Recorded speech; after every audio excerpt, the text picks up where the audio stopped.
capitalism, all of the gains in automation, it goes to the owner class. All you have to do is have everyone be an owner, and now suddenly any gain in automation is a gain for everybody. If you grow just one thing, it may not grow as well as if it grows with another thing. A good example of that is called the Three Sisters method of farming. There is definitely multi-apartment buildings or multi-families that do passive design. $100 million that they gave to Joe Rogan that they would kind of be out if they breach contract. Is that a bigger number, or is 2 billion a bigger number? I don't know, Zach. It's a tough one. I It's know, really hard. and maybe comparing numbers is not Jeremy's strong suit. Gotta go kill a Jenny. I still don't think you should kill her. I don't think it's a good idea. It's a ghost, dude. Hello and welcome back, everybody, to Bread Theory. I'm your host, Zach. Joining me once again after a little bit of a hiatus is Dan Platt of the Albany Greens. How are you doing tonight, Dan? All right. All right. Though the death of capitalism, Yeah. news of capitalism's death may be exaggerated. I'm doing okay. You're not living in the People's Republic of New York now that Mom Donnie has taken the crown. Well, I'm upstate, right? Well, I mean, he's apparently spread everywhere. But Governor Hochul's going to shut him down, and I'm in her turf. Although, here's something fun, a little direct action that occurred. So we have the Better Bottle Bill in New York, which has basically been stalled year after year. It's a decade and a half overdue. It's essentially doubling the safety, the deposit that you get on recyclables from a nickel to a dime. And it also increases the number of brands that are required to accept redemption. Currently, it's only 5 different companies, Pepsi and whatever, but not Snapple, not like LaCroix. Like, they don't accept redemption. So you could put those cans, but they're not redeemable. I didn't realize it was company specific. It is. So you get a lot of waste, and redemption centers around the state are closing because it's not economical, and they are actual for-profit businesses.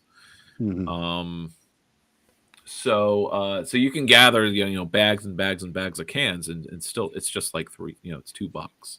Yeah. If even. So it's just like, it's not fucking worth it. It's like you can't even get a coffee if you're homeless or something, and you spend all day gathering cans.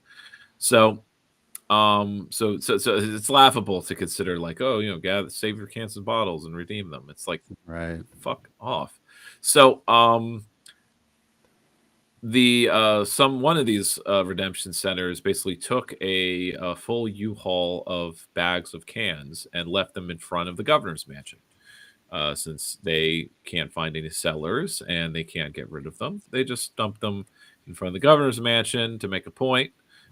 Two of them were arrested for doing this. I guess they weren't quick enough. It wasn't quite a smash and grab. And there are state troopers in front, so rapid response. But there's some good pictures. Anyway, what else?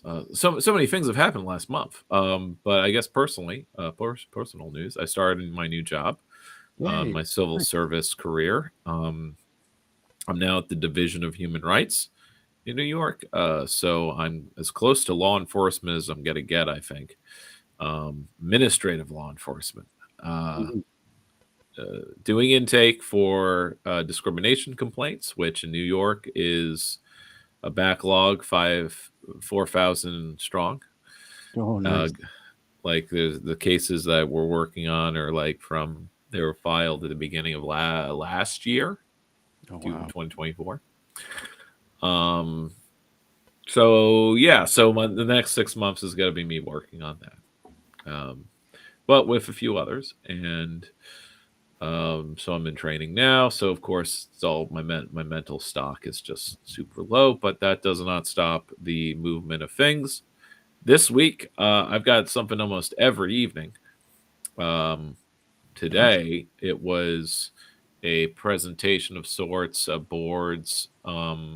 We have a big modernist plaza in Albany, and a firm is hired to basically create a conceptual plan for like if the plaza was if 100 million was put into renovating the plaza. Actually, it'd probably be a lot more than 100 million. But if there were large renovation plans, what would people want? So they're kind of drawing up kind of large conceptual plans for that, which I think, from what I was seeing, was pretty positive.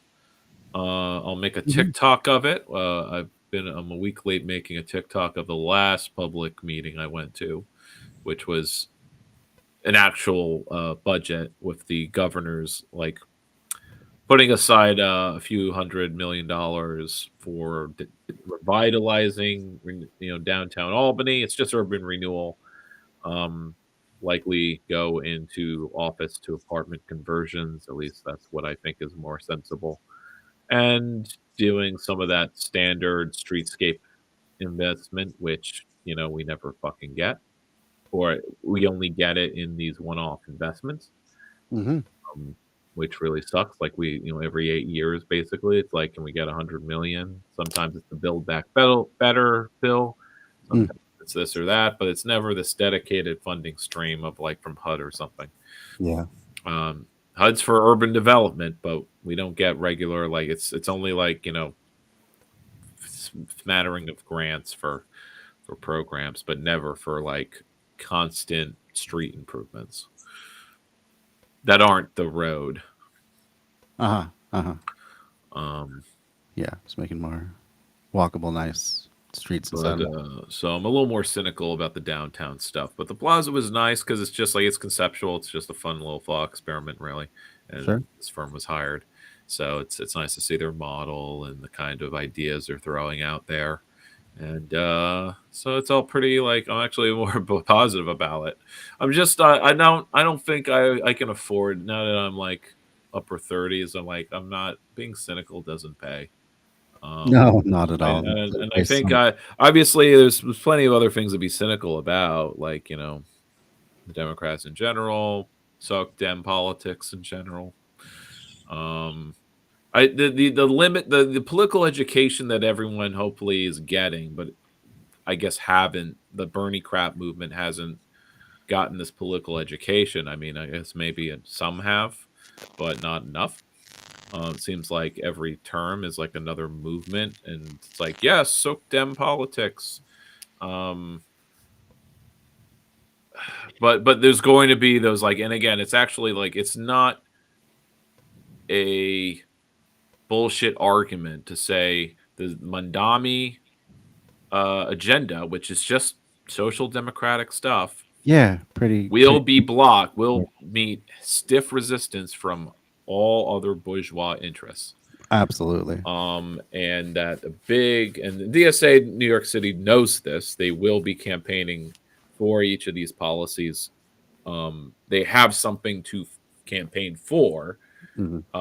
between election cycles, and so we'll see how powerful the ground game can they kind of get things moving with their ground game between election cycles.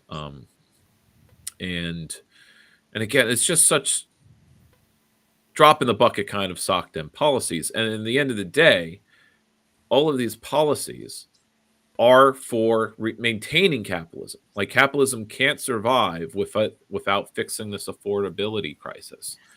Yeah. How the Um, workers going to get to work if they can barely afford their apartment? They can't afford a or car. the transit, yeah, right. Yeah, Which is Mandami and the main argument of like this will help you capitalists.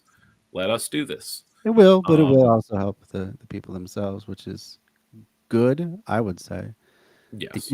It gives people breathing room, and I think ultimately, if Well, like the New Deal gave people breathing room, but yeah, I mean, it's it did for like 30 years, but yeah. um, yeah, if you do enough of these social programs, at least people will have the space to be able to pick and choose what job they do, It won't be as much of a threat of workers starve.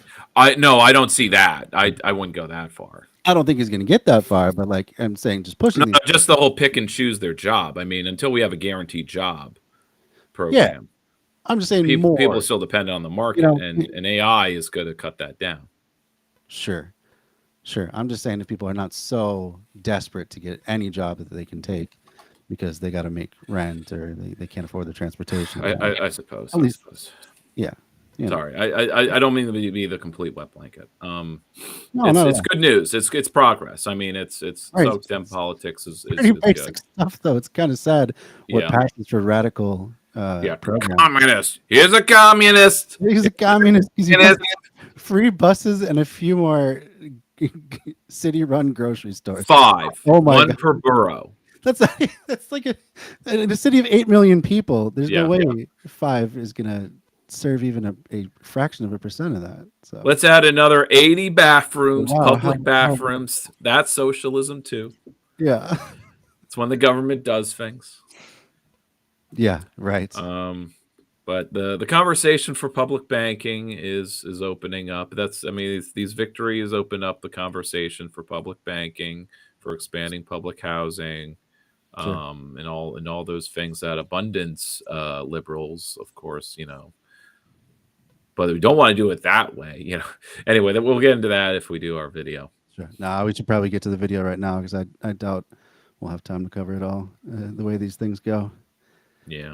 And you brought up We don't need to. It's not worth the whole thing. I actually skipped through it. But and I want to read some of the comments. So let's see. Let me get to it's the flawed aesthetics of solar punk. Sure. Yep, I'll switch. So but first, some of the comments. So while you set that up, I'll find one that there's a good comment. It had like 100 thumbs up. Let's see. Was this it? Yeah, let's see if we can find it. No. Let's see. Okay. It really okay. So here's a comment. Got 709 ups.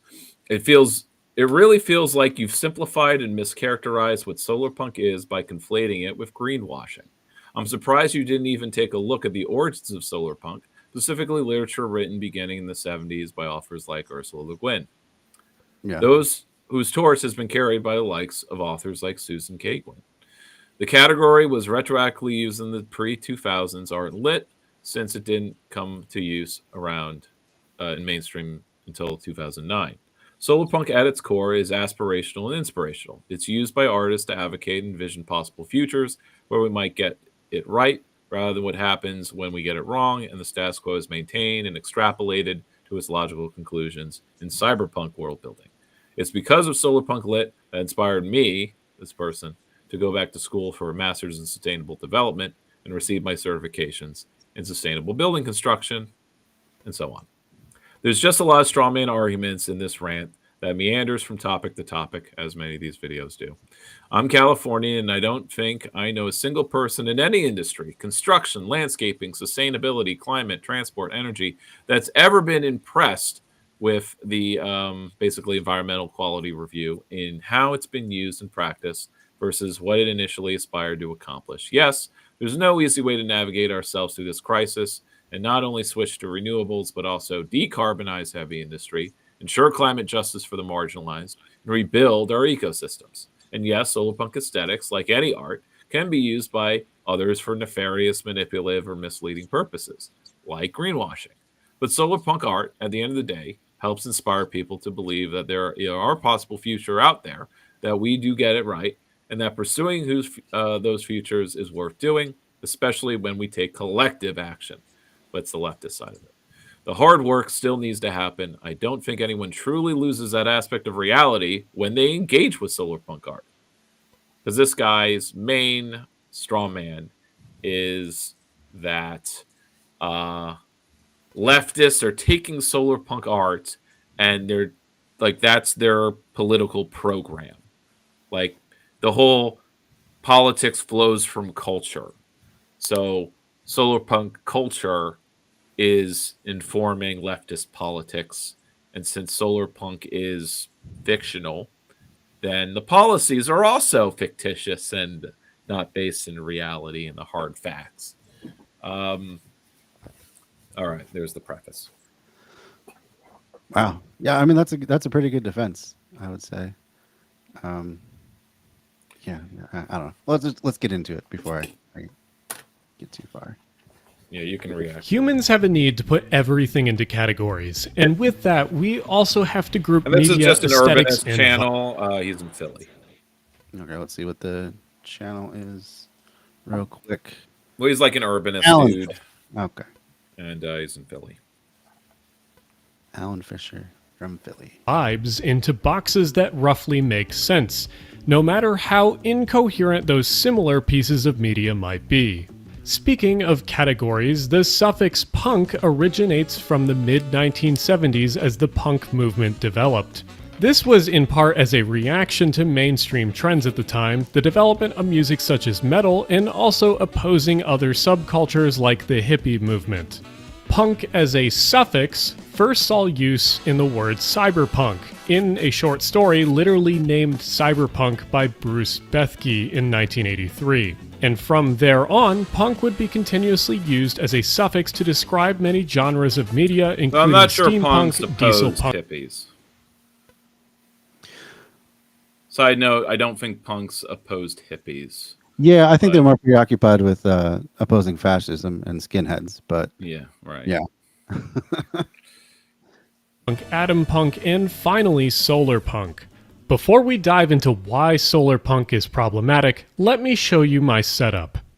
Earlier this year, I moved skip into that. a This new is an ad. apartment and All right. It's an ad for a desk.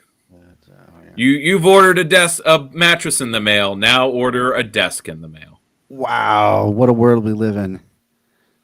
All right, I'll back up just a little bit. 10 to 15-year warranties on their products. Check out their website below doesn't and even use this look code good. for $50 off. Anyway, It's just back a to the fucking video. desk. I could have gotten that. Solar from punk can best be fucking described wholesaler. Yeah, I mean, it looks a lot like the desk that I use for streaming here, which is fine. It works, but like, I'm not gonna wait by the mail for it to arrive. But anyway, is a genre that defines itself by defying the normal dystopian future worlds with a more positive, healthier, and prosperous future, which is enabled by green technologies and a shift from how resources are allocated, which also involves... It's pure ideology. You know, this ecological bullshit. In other words, solar punk is basically the millennial optimism of the 2010s mixed with green and renewable aesthetics. Generally, the genre takes very hopeful and colorful settings as Ghibli franchises like Castle in the Sky and Nausicaa to games like Terra Nil and City Skylines Green Cities to that goddamn yogurt commercial. We will talk about that later.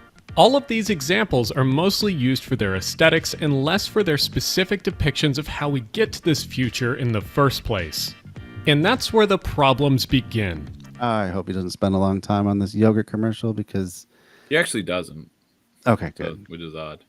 I like it. I don't know what people's deal is. Chobani's yogurt ad, and they made an animation. There's actual effort in it. I'm not going to knock that. But like the idea But that something there, Chobani is now a thought leader in solar punk is a bit of a stretch. You see, it doesn't matter how many 4-hour leftist video essays you write, upload, and watch about how solar punk is going to defeat capitalism, bro. The core of the issue is that the majority of the viewers have no idea what technologies, how to implement them, and what policies we need to build a sustainable green future. So even if... So already I'm going to say that's okay. It's important to have some sort of vision to work towards. Otherwise, you're just kind of groping around in the dark. It's okay to have those policies and those connections come after the fact. So... Yeah, there's just an assumption that activists will never defer to experts on solar power or energy planning.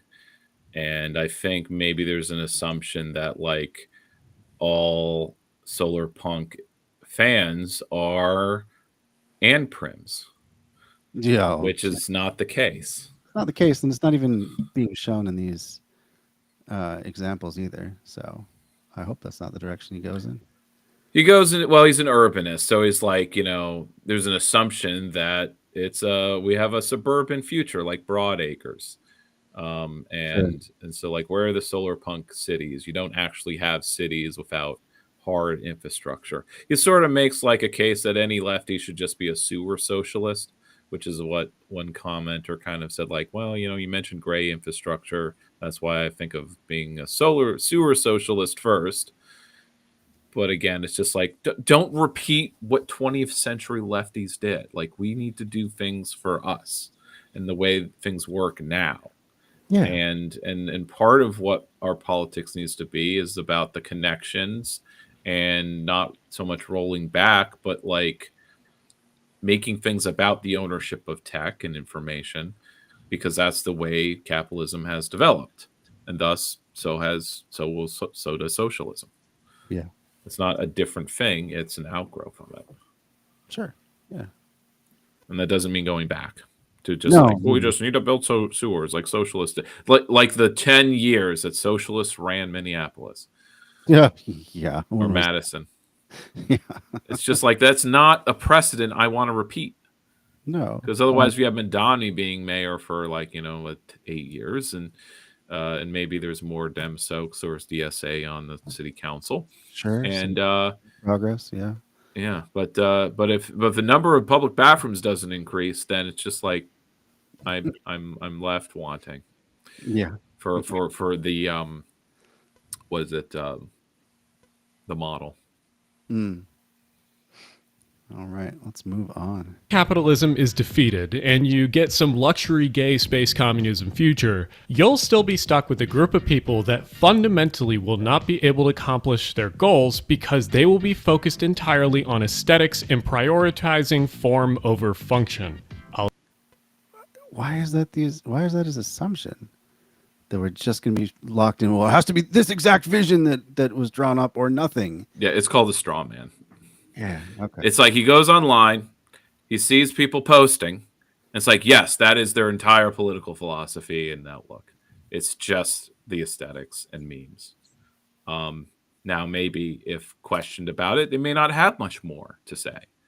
But that's where you say, like, well, maybe you should find out more. My eyes glaze over when I talk to fellow lefties, even revolutionary lefties, and all they can tell me is their line. PSL people. They tell me their line and what they do. Rather, they say what the organization does in a macro way, like their line. Yeah. But they don't tell me what they're doing. Mm. And I ask, what are you doing? Because I try to drop a hint by talking about what I'm physically doing. Yeah. To organize the working class. Can you say what you're doing? I don't want to be antagonistic, but if you're going to make the case for why I need to join the PSL, then I need more than simply that you organize these events the event that I'm coming to, because that's not clearly enough. Sure. To say you're organizing the working class and raising consciousness in preparation for the rupture. Yeah. Because I'm sorry, but organizing movie screenings is not doing it. No, it's not doing it. And he actually kind of uses a meme that I kind of actually do kind of like, which is it's a leftist clown, which is like, we just need more community outreach. And it's just like a cycle of doing that. Yeah, for sure. I will say that my local chapter is trying to make some sort of a community center. That's going to be, the idea is to make it more of a hub for action and like a physical place for people. PSL chapter? Yeah, PSL. Mm. Oh, I would have. I mean, I kind of respect the PSL chapter now, but they still sort of, like the SP and other type of partisan, sectarian leftist orgs, they are not above social club level to me. Sure. Yeah. And that's kind of it's disappointing, but anyway, last week we had the movie showing with Abby Martin with her new documentary. So she was actually in the building, and that was there were technical problems. And almost like it started late because they had someone from Schenectady had to run with a specific cable to hook the laptop into the projector system, I guess, Oh, at no. the independent movie theater. And I'm Wow. like, really? And they were working on this for hours beforehand. I came like almost late. Anyway, check out the new documentary, The World's Greatest Enemy. World's Greatest It's Enemy. it's got Okay. the Empire Files vim to it. Okay. Very cool. Yeah, I'll see if I can find that as we watch here.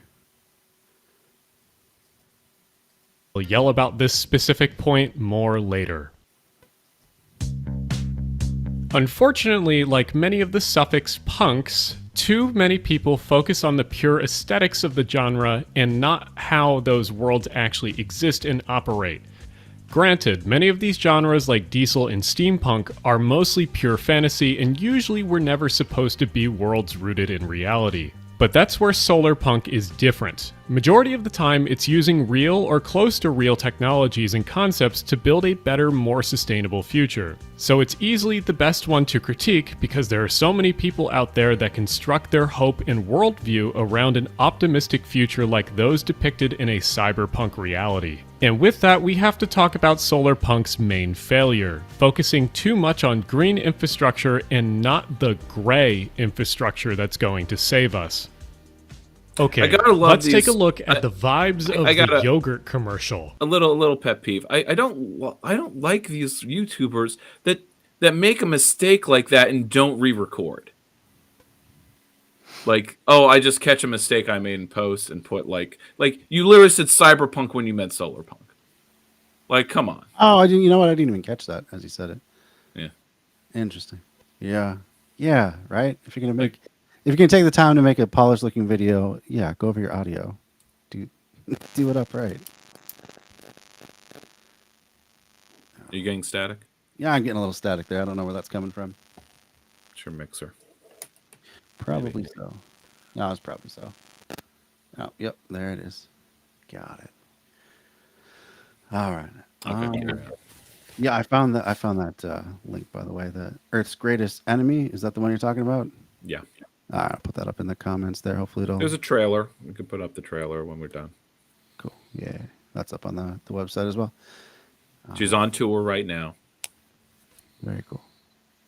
All right, moving on. One of the most frustrating aspects of solarpunk is the focus on rural or suburban lifestyles. Solarpunk also makes people assume that the solution to living a more eco-conscious lifestyle just involves putting solar panels on their house and planting more trees. And That's an declining media eco-liberal, literacy actually. does. Yeah. That's an And- eco-liberal, actually. He's not even being honest here, though. Like, half the pictures he's shown are of those so-called green skyscrapers and geodesic domes and all that other stuff. So it is both urban and rural in its vision.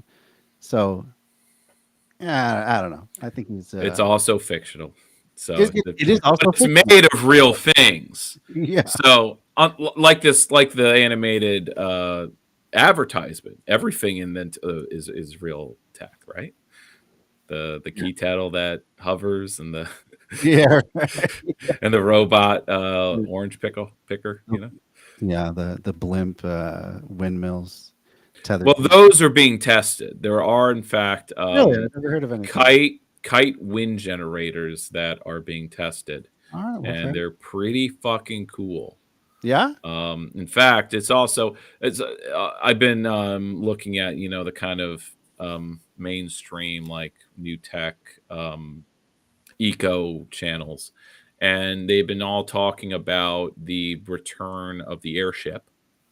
That I mean, it was a company owned by one of the Google execs or something, but they actually got an FCC certified airship, which is like the first time a new airship's been certified since the 30s.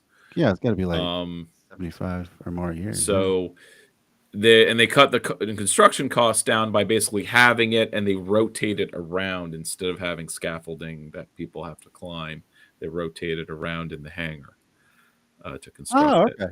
So there's innovations happening to make airships a bit cheaper and more practical as far as like an industrial product.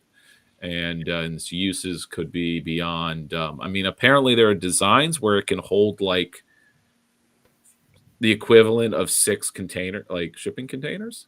Okay. So like this could be used for delivering things and also cargo, like logging out of areas, so you don't need to cut a road to do logging. Yeah. So there's all these applications that are being explored with airships. And airship travel, if using the air currents, could go like 25, 30 knots.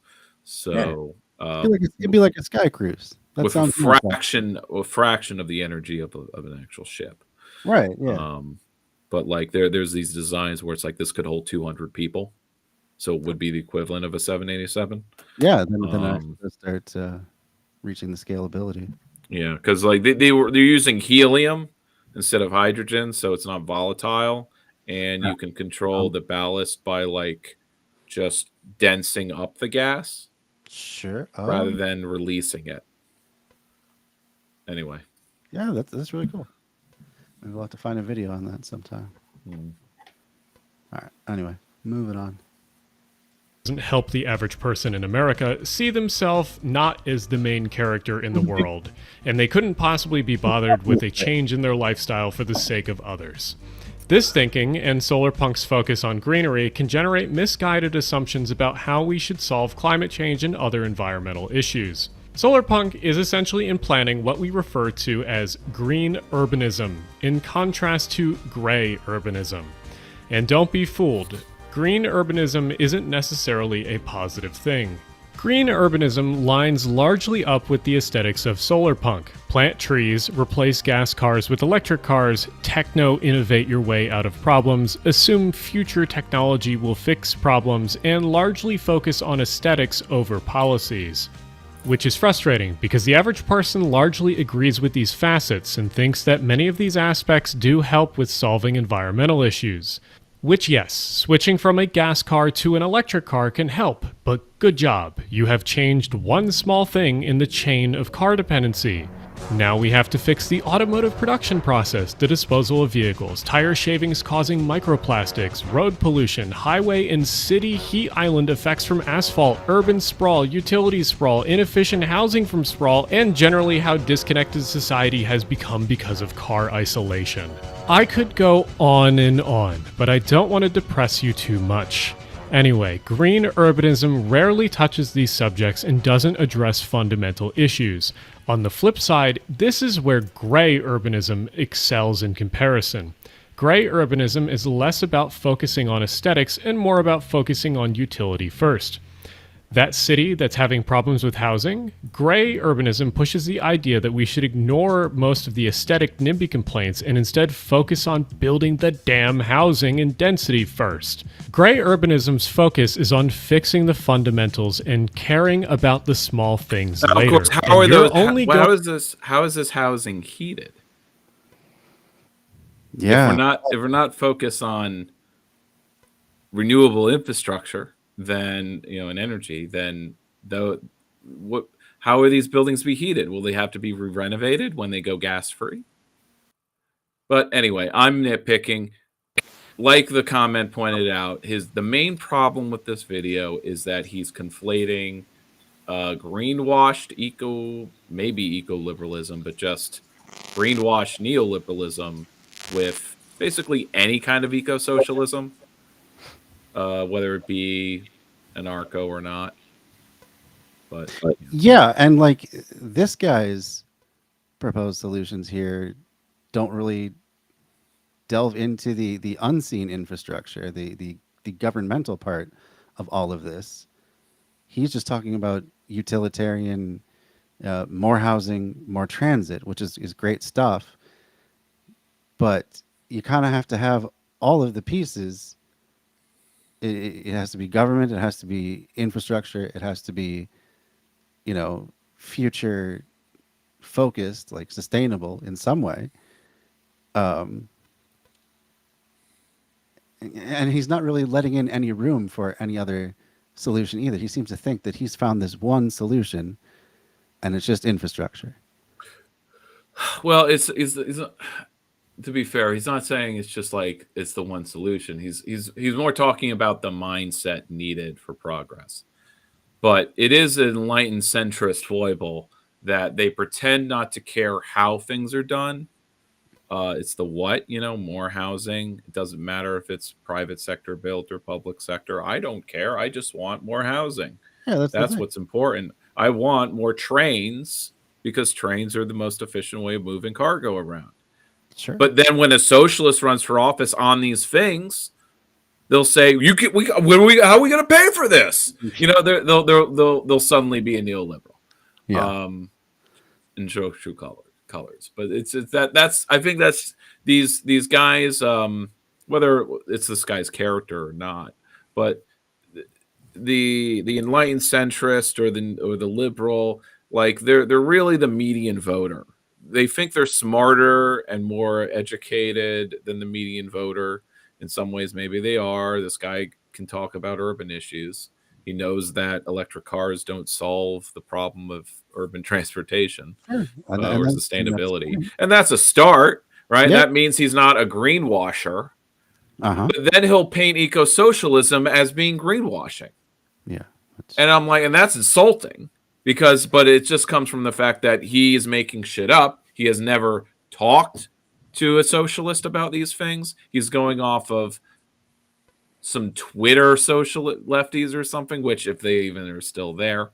But this is why on TikTok, I'm reading the Green Party national platform, because I'm going into all of these gray, boring issues and how the Green Party platform isn't just flashy. I mean, some of it's actually is there, but it's an accessory to like reading the eco-socialist Green New Deal, which is just a list of just gray infrastructure investments in the trillions of dollars. And then I'm going on my latest video is about how we would pay for it with a bunch of ecological taxes. Yeah. Which, would probably make any free marketeers, have a heart attack. But that's what we're putting forward. That's it. And I'm happy to say that I've got more followers than I'm following. So I hit that milestone. Hey, congrats on that. And I'm averaging about more than at first it was 100. Now it's like 150, 200 views a video. So I'm feeling pretty good. What channel are you doing this on now? It's called Albany Eco-Socialist. Albany Eco-Socialist. Is it a YouTube channel? Or no, TikTok. TikTok channel. Okay. Albany Eco-Socialist. The videos are 10 minutes, and I basically go to the 10-minute limit. And someone was complaining that my videos are too long, or I should say how long they are. And I say, well, just assume they're 10 minutes because I don't want to do video essay. He called what I did a video essay. I'm like, 10 minutes is a video essay. Yeah, Okay. 10-minute essay. That's okay, dude. That's pushing I it. mean, it's something to listen to while you're eating breakfast or eating 10 minutes a snack. is good. Your break, it's during your break. But I guess if some TikToker, consumers will be like, no, my break needs to be 10 different videos. Otherwise, it's a waste of my time. But that's sort of like a point about how, like, look, if you feel overwhelmed or addicted to social media or addicted to internet content, it's likely because none of it is satisfying to you. The short form of it, the content, it's just not satisfying. Seek out things that could be more satisfying. A good hour-long video essay or a podcast or a particular radio show or this stream, if it's more satisfying, you're not addicted. You don't need more.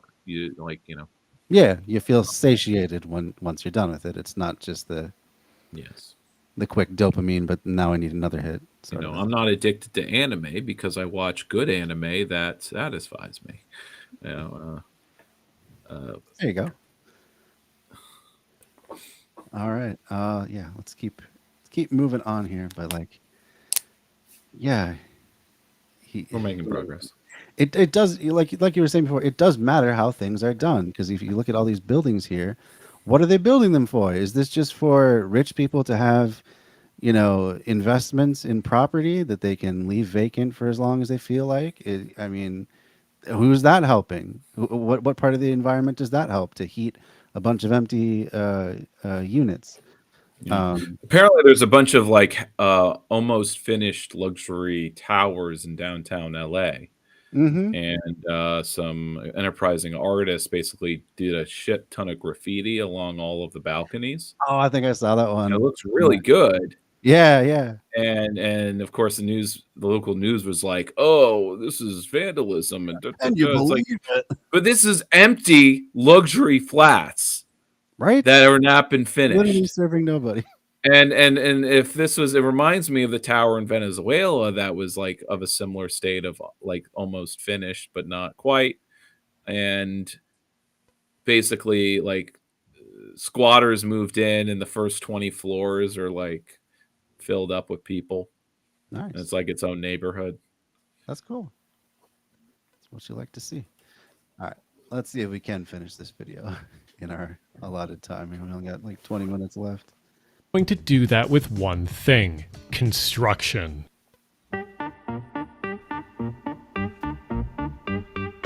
Solarpunk seems to be absolutely allergic to heavy industry, resource extraction, and construction, which are all things that will continue to exist as long as society keeps functioning. That's just a flat out lie.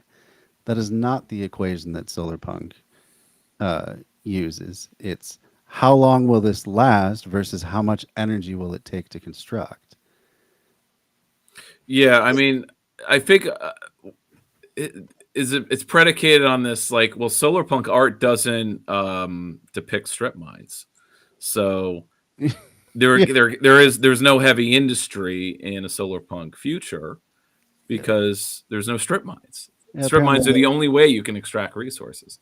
Apparently, all those fantastical buildings just, materialize out of thin air.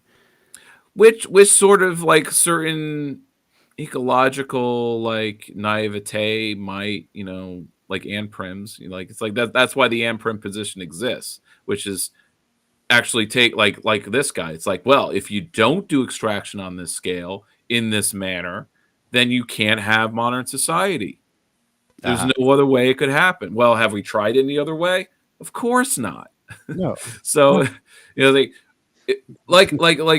this is what like Hinkle points out, like with his degrowth book. Like if we just cut the beef industry and the car industry out, we're on our way. It's just looking at the industries the most ecologically damaging.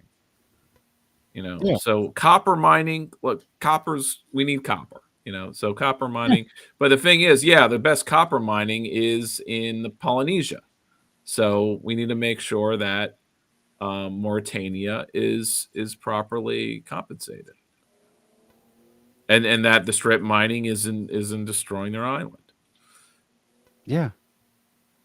But to say that we're just going to halt all heavy industry and never build anything out of like metals or extract any minerals, that's ridiculous. I don't think anyone thinks that who's serious about solarpunk. So yeah, but I mean, if you are sensitive to these issues, I can kind of see that like you'll eventually just be a NIMBY about everything. For example, I'm nuclear. Again, I'm against nuclear for various reasons. But actually, one of them is anywhere that uranium can be mined is basically under indigenous people, especially in America. Yeah, that's so it's basically like, well, if you want nuclear power in America and you want uranium mining, then okay, go to the southwest indigenous peoples and the Navajo, and basically tell them to their face, like, sorry, we need more crypto mining and energy for crypto mining. Your rights just don't matter. Like, fine, go tell them. Break yet another treaty. Tell them they have to sacrifice. Yeah. For our modern society, so worth it. And look, I'm willing to give up certain comforts or to the infotech, because all the infotech exists for capital anyway. If it leads to a different life where I don't know you, but my life is enriched in many other ways, I guess that's a sacrifice I'm willing to make. Yeah. I would agree too. Like, yeah. So yes, there would be sacrifices potentially under a solar punk future, that doesn't mean that they're going to be completely untenable trade-offs, though, either. Well, he glosses over degrowth. It's coming. I mean, Oh, we can rage quit as soon as he mentions it sounds good. because that's all he does. Without some radical degrowth scheme. Oh, here we go. Which, to be clear, degrowth is bad, but maybe that deserves its own video. Resource extraction and mining Maybe it specifically will does. always be required. Alan, maybe it does. I can't wait for that one. just take him at his word. It's bad It's bad. because it just means austerity. We have to have infinite economic growth with these. I will not read any of the looking at- literature about it. Yeah. That's one thing that always pisses me off about the Majority Report, is that they're just so knee jerk against degrowth, and they just ridicule it whenever it comes up. They're sock dems. I mean, Yeah, they're the sock dem gang, and it can even be argued that like Sam Cedar isn't even much of a sock dem. Yeah, he pretty purposely obscures exactly where he stands politically. But I mean, on most issues, I do agree with them. It's just whenever that one comes up, I roll my eyes because they will not even give it the time of day. Yeah, I would put him as in the same category as like Blue MAGA. Blue MAGA, even. Okay, sure. He's camouflaged by Vigland, but Vigland is just a normal sock dem. Yeah. And he was camouflaged by other socialists that he's had as co-hosts or whatever. That's fair. But since I started listening to him in 2009 in college, I was on and off. Yeah, I didn't really give him much of the time of day. It was only his videos where he like debates libertarians that I enjoy. But his actual content, like from then, he would be anti-third party. He would make the worst arguments. Yeah. I mean, just usually just blanket harm reduction strategy in politics. Yeah. Okay. And by then, I was against harm reduction politics, and I've been that way ever since. So it's just a matter. It's a different kind of progressivism. It's one of the categories. Mm-hmm. So it's not like he's not, but he's just a progressive, which can be pretty reactionary at times. Yeah, that's for sure. All right, moving on. If you want to live in a modern society with devices that you interact with daily. That also includes many technologies that solar punk is based on, like solar panels. Speaking of infrastructure, let's take a look at this image. If you search solar punk on Google Images, one of the first pictures to usually pop up is this picture. This picture is incredibly funny to me because the train in that picture is one of the metro lines that I grew up nearby and rode many times as a kid into now being an adult. That's Patco, or the metro line that serves the South Jersey suburbs into Philadelphia. And this picture is a Photoshop of the Collingswood Patco station, and this picture, in my opinion, shows off everything wrong with solar punk. Here is what the Collingswood Patco station actually looks like. Surrounded by a sea of cars, this station is bad land use near a metro line. And covering it with plants and putting a walking trail through those plants isn't going to solve this issue. What will actually make this a sustainable and green place is to build dense housing where the parking lots currently are, so that if someone wants to ride the electric train into the city, they can just walk to the station instead of dragging their 2-ton lard barge around the block just to get to the station. I just don't understand why those two visions can't be compatible with each other. I mean, for one thing, the art is not meant to be a specific place, I'm sure, or a specific vision of a specific place. It's more supposed to be, well, here's the sort of thing we could do with solar punk. This is the sort of world we could live in. It's world building more so than a specific vision. But then why can't you have those dense apartments right there, but then also more aesthetically appealing and naturalistic sort of landscaping? And okay, I'm gonna do a screen share of my folder of solar punk art. Hold on.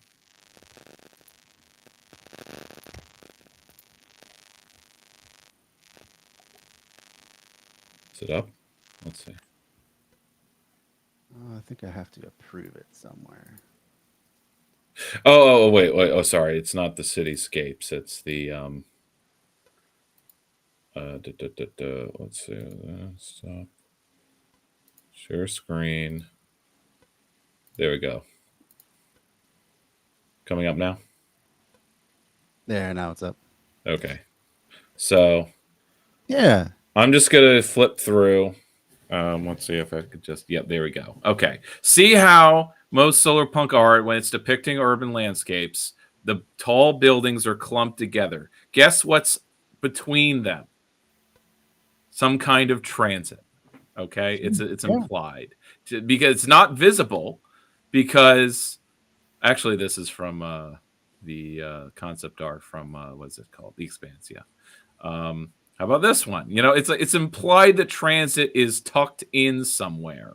It's just not making it the like here. How about this one? Yeah. Now this is just greenwashing, like 6th Avenue, but again, Sure. it's a visionary. You know, Right. How about this? You know, it.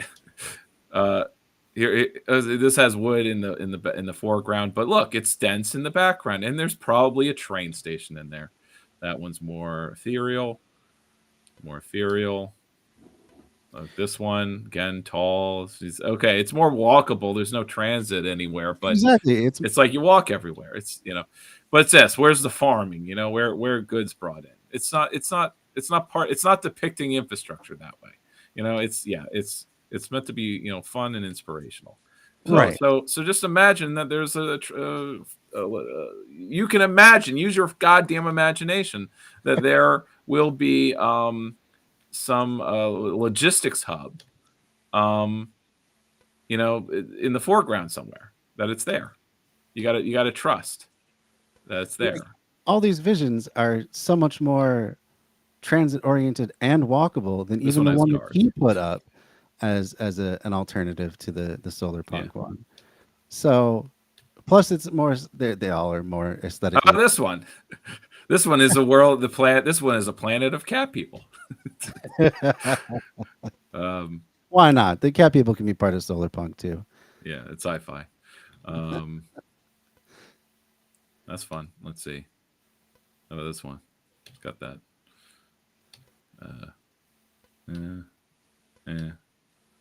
It's like the meme with the diapers. You know, it's like, how much diapers does it go through? How much transit can you fit in solar punk art? How about this one I think is the most realistic, and in what it's depicting, because this is like a good, neighborhood covered with plants. But where's the train? Just use your imagination. Assume it's fucking there, just because it's not in the frame. But I guess if solar punk artists need to step up their game and depict more trains. I guess there's not enough train. He's right. There aren't enough train depictions of trains in all the solar punk art I was showing. I guess, but again, just because, as you've been saying, just because it's not specifically in a picture doesn't mean it's mutually exclusive. Yeah. To any sort of vision of solar punk. Eco-socialists, we don't want to expand trains. No, because our art doesn't show trains. That's the logic this motherfucker is operating on, if he's taking it face value. This feeds back into the gray urbanism concept. The real solutions to sustainability often don't look or feel green, but they are the lifestyle-altering changes that we need to make. And oftentimes this gets overridden by people that call themselves environmentalists. So let's talk about that. Solarpunk is inherently a left-wing ideology, so any criticism to solarpunk comes with criticism of leftist ideas and movements related to many of the issues that solarpunk addresses. To finally get to the proper thesis of this video, we have to understand why. I do recommend, for those who are unversed in all of this, Andrewism's video is his the best. He's done pretty good place to start. Bunch on that. Yeah, I should find a link for that one too. And he as a Caribbean man, he has He probably has more on the ground experience with the massive. So there's all this seaweed that grows in the Atlantic, but because of like Okay. a big storm, it escaped the swashing, like the garbage patch, Mm. and so the seaweed bloom now annually is spread into the Caribbean. So now there's all of this seaweed washing up on the beaches, like at Cancun. It's costing a fortune to clean up. And it's on all the Caribbean beaches. So you basically have all of these little cottage industries like breaking out to use the seaweed in various ways. Like, can we eat it? Can we make stuff out of it? Can it replace, like, we put in biodigesters? We can make, we can heat with it. You can do anything because it's all this plant matter. It's got a certain fibrousness to it. It's not actually edible. But you can do like Honestly, it is though. So sure kelp, but Yeah. and kelp farming is definitely something to invest in. sure. Because you can do a lot with seaweed, and I love seaweed salad actually, Yeah, I do too. as depicted there. Yeah. But I can only get it at the sushi place. Really? Yeah. Well, that's where I like getting it. But All right, let's see what his criticism of Andrewism is. Leftists/progressives often counterintuitively drop unnecessary roadblocks in the path of their Oh, goals. let's see this hilarious and totally true. well, there's a little truth to it, but it's mostly in people in the nonprofit industrial complex. Sure. I think it depends on who, like, it's a specific archetype. It's not any leftist, but there are activists who do kind of go in this logic loop. Sure. Organizing involves making a strategy and having an ideological like basis for your work. I think activists are a bit more reactive, and nonprofit people are hella reactive and even reactionary. Oh yeah. I mean, More community outreach will fix this. But then they disappoint themselves with how community outreach doesn't work, or that it's not effective, because they can outreach to the community, but the community doesn't care. And they're like, why don't they care? Don't they care? Like, it's like they're all out for themselves. And then you get all piffy about it. end up resenting the people they're supposedly trying to serve. Yeah. Correct. Because they're not offering anything, because they're dependent on like, what grants they're, it's a sad state of affairs. Yeah, they're dependent on the problems they're supposedly trying to solve, perpetuating themselves forever, so they can get grants, so they can keep on working on it. So, yeah. But some of them do good programming. It's just that it just needs to. It should just be something integrated with the city government, in my opinion. Yeah. All right, moving on. To accomplish their goals, the progressive brain usually has two sides. One side argues that centralized authority will do nefarious things, so it should either be torn down or structured in a way so that it's hard for it to do bad things. This doesn't necessarily have to be a government structure per se, but generally this kind of thinking is what leads someone to blame the man, or likes to imagine themselves as David versus a Goliath. The other side of the progressive brain likes the concepts of making a large structure that's able to do great things and to do them efficiently. One clear example of this is the push for government universal healthcare here in America. Obviously a good thing and something that makes sense at scale. Where this gets confusing is with energy infrastructure, housing, and transportation. All three of these topics require a centralized planning structure, and for that structure to be very efficient with permitting and construction. Let's take building a new wind farm on a ridge near a town, for example. Pause. The problem here is that So this last minute, what comes to I'm not quizzing you or anything, but I'll just say what comes to mind with me. It was like, that's why there's a cap on the number of anarchists in America, and the number of socialists are increasing. But I bet if this guy meets a socialist that wants to centralize and is that right kind of progressive, he will hate them. He will say no. He will reject that. Yeah. Or rather, he rejects the authoritarian left. Authoritarian. So if we don't fit this clown archetype of his. It's like we can't win.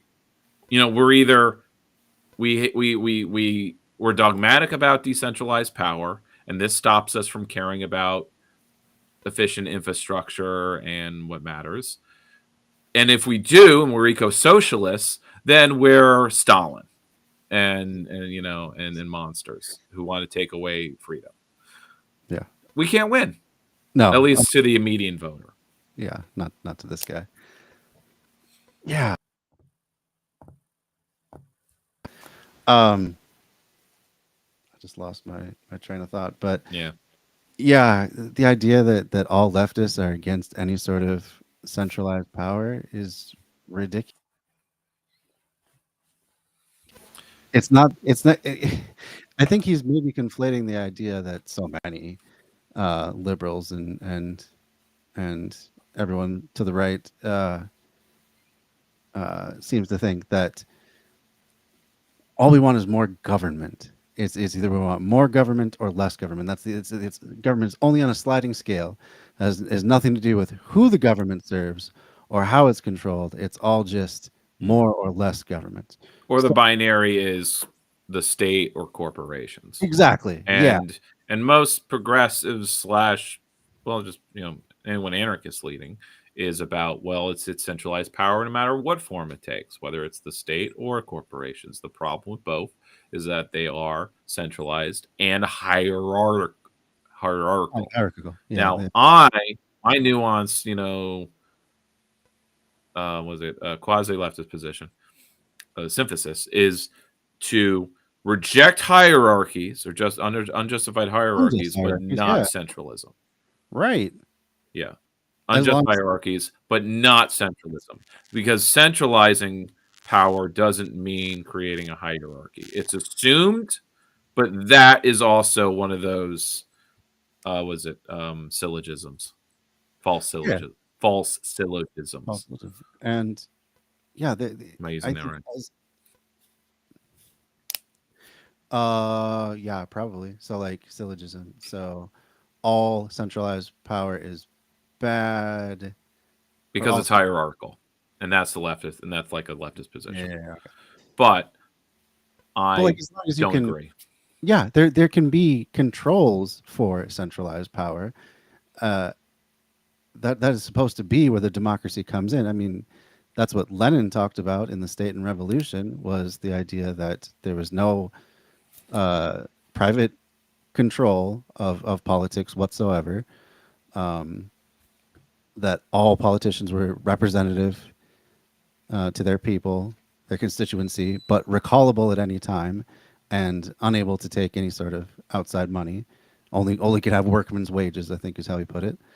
So yeah, that's centralism, but it's also, if it had reached that state, would have been controlled by the people still. So I mean, the Bolshevik line of all power to the Soviets means that the state wasn't all powerful. It was limited and checked. Like the checks and balances were not between three branches of the same government. Right. It was the government, the Soviets, right, and I guess other institutions, civil society. Yeah, checked by the people themselves. And those are the real three branches of society instead of three branches of government. Yeah. Yeah. So this guy's so part of leftist strategy, if you're revolutionary, is sort of like building out one of those three branches. Dem Soaks or Soak Dems want to build up the state side. There's the civil society side, and there's the Soviet side with labor power.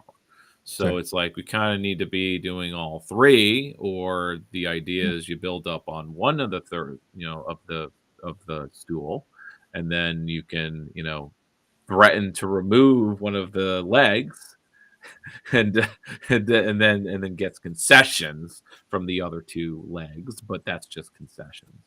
Sure. Yeah, that's kind of the unionist strategy. Yeah. So. But building in all three legs means that the stools then have socialist, like from all three legs are more socialist sort of thing. But anyway, we're after time, so that was a fun video, though. I appreciate you Yeah. that out. So whatever we do next, hopefully you said you did well on your paper. Yep, I got my big 10-pager done. So that was the biggest one of the Oh, semester. I only just 10. got. Yeah, I mean, it took a while. Yeah. Um, Well researched. You had to read some books. I had to read an entire book. Yeah, it was Okay. mostly it was mostly a book review. But I see. When my college days, I would read like 3 different books for a 10-pager. oh yeah, no, I had other sources too that I brought in. It was not just the one. But anyway, it took some doing. I was really nervous about it more than anything. But now it's behind me. So Yeah. not any big. I think I got like 2, maybe 3 more 4-page papers. So not too bad. But I should be able to stream regularly. Um, Probably not next week because of Thanksgiving and my brother will be in town. But we Yeah. could do our every other week thing. I got like 3 different potlucks to go to. It's a bit overwhelming. Jeez.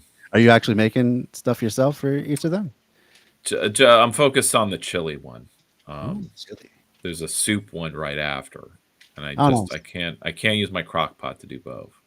I guess I could have 2 crock pots going, but it takes me like an hour and a half to prepare like one of them.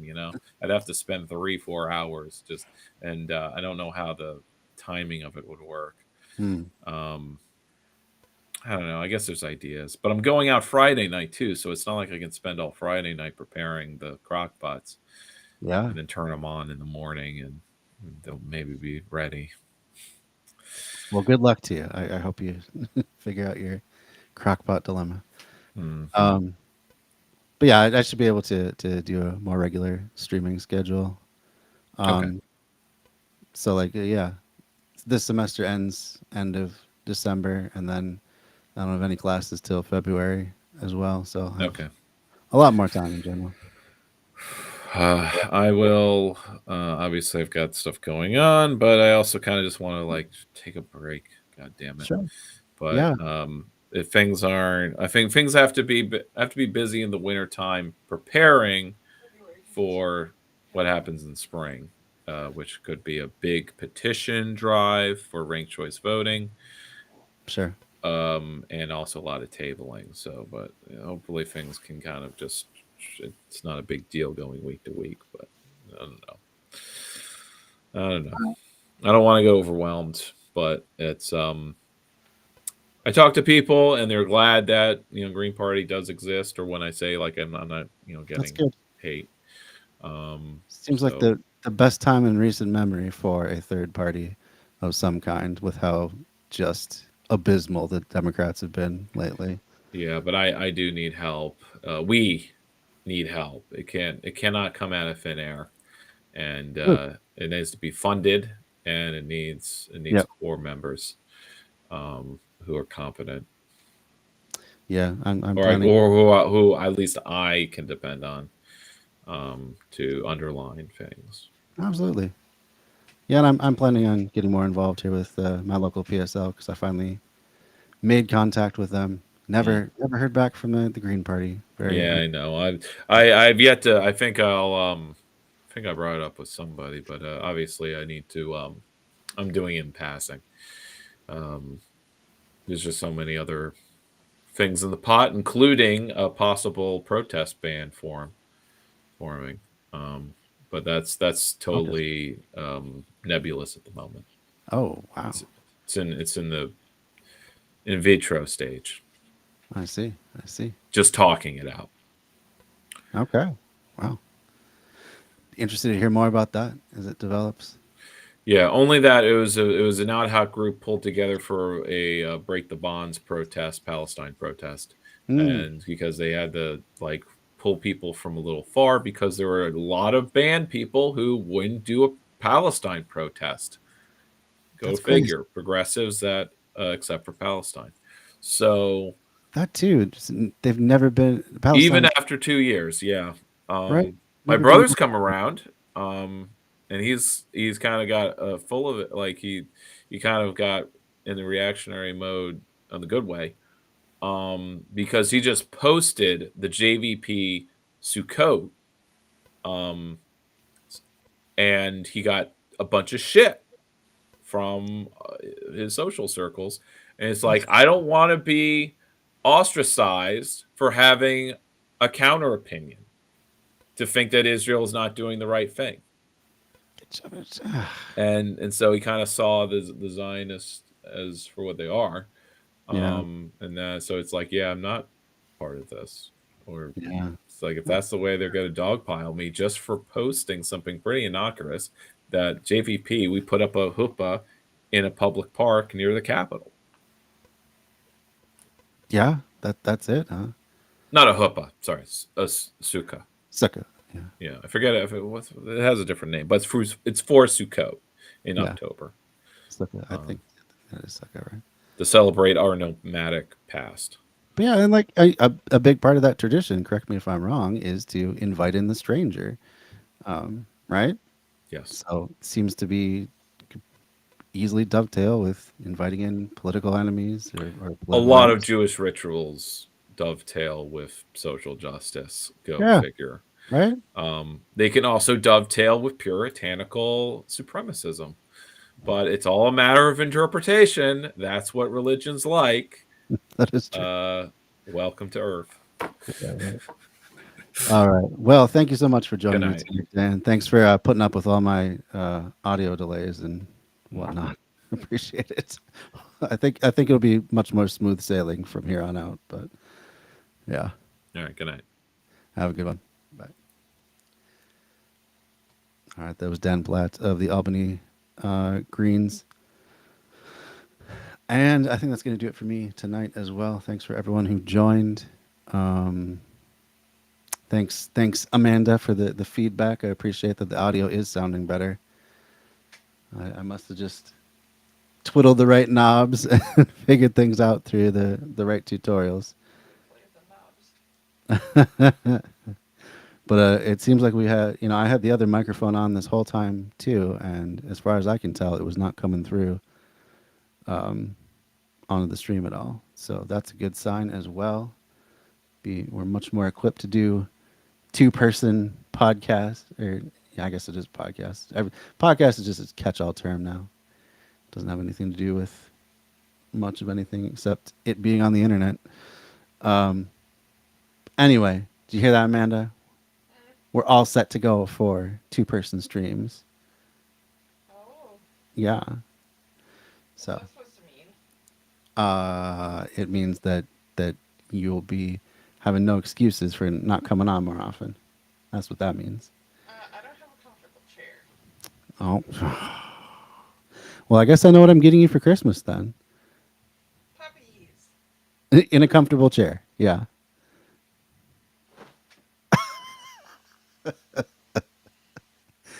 Anyway, I need to get going. So again, appreciate everyone who stopped by during the live. Also appreciate anyone who's watching this after the fact. If you like this sort of thing, if you want to know more about this stuff, if you want to keep this going, I ask that you give a like wherever you're seeing this. Share it with someone who you think might be interested. Share it with someone you think it might piss off. That could be fun too. You never know. But either way, help spread the stream, help spread the channel. That's what I would ask of you, because I'm not doing this with any funding. This is definitely a labor of love. I actually spend money to put this out every other week or every week if I can keep up with it. So any help that you can give in return be much appreciated. All right, do you want to try and scream thank you from the other side of the room? See if the microphone picks it up, Amanda. Bye. I think it might have picked up a little bit. It's hard to tell. Anyway, have a good one, everybody. See ya. Stay groovy. Amanda says stay groovy in case that did not get picked up either.